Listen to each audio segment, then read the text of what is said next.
Magandang araw, mga batang bayani. Kumusta kayo? May tanong ako para sa inyo. Kung nabuhay kayo noong panahon ng pananakop ng mga Espanyol, handa ba kayong ipaglaban ang ating kalayaan? At isa pang tanong, sa tingin ba ninyo, mga lalaki lamang ang naging bayani ng ating bansa?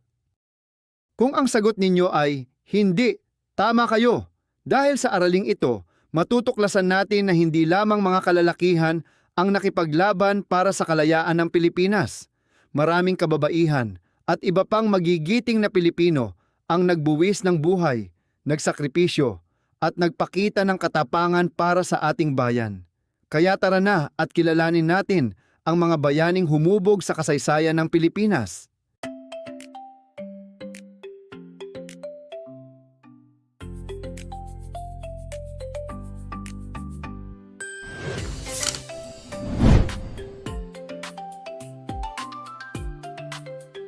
Pagkatapos ng araling ito, inaasahang matutukoy ninyo ang mga pangunahing Pilipino at kababaihang lumahok sa himagsikang Pilipino.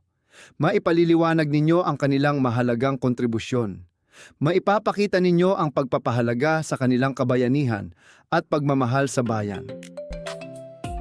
Si Gregoria de Jesus, asawa ni Andres Bonifacio, ay kilala bilang lakambini ng Katipunan.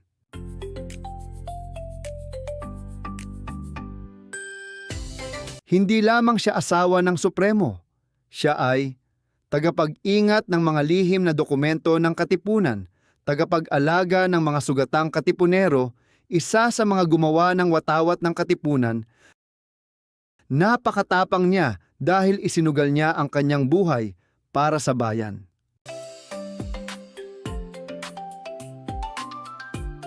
Melchora Aquino, kilala natin siya bilang Tandang Sora. Tinawag siyang ina ng himagsikan, ina ng katipunan, ina ng balintawak.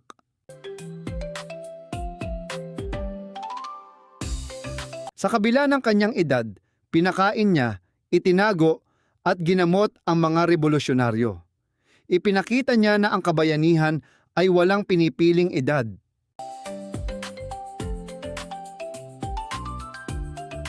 Teresa Magbanua. Si Teresa Magbanua ay tinawag na Visayan Joan of Arc. Siya ay aktwal na nakipaglaban sa mga Espanyol habang nakasakay sa kabayo. Sa panahon na ang karamihan ay naniniwalang hindi dapat makidigma ang kababaihan, pinatunayan niyang kaya rin nilang maging mahusay na mandirigma.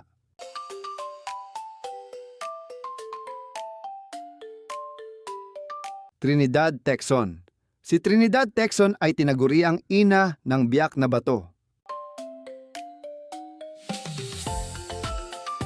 Nagtayo siya ng mga lugar na nagsilbing ospital at pahingahan ng mga sugatang Katipunero. Ipinakita niya ang kahalagahan ng pagkalinga at paglilingkod.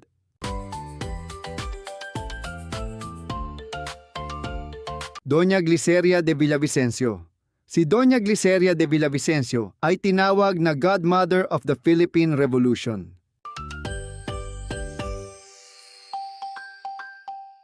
Sa kabila ng panganib, patuloy niyang sinuportahan ang mga revolusyonaryo.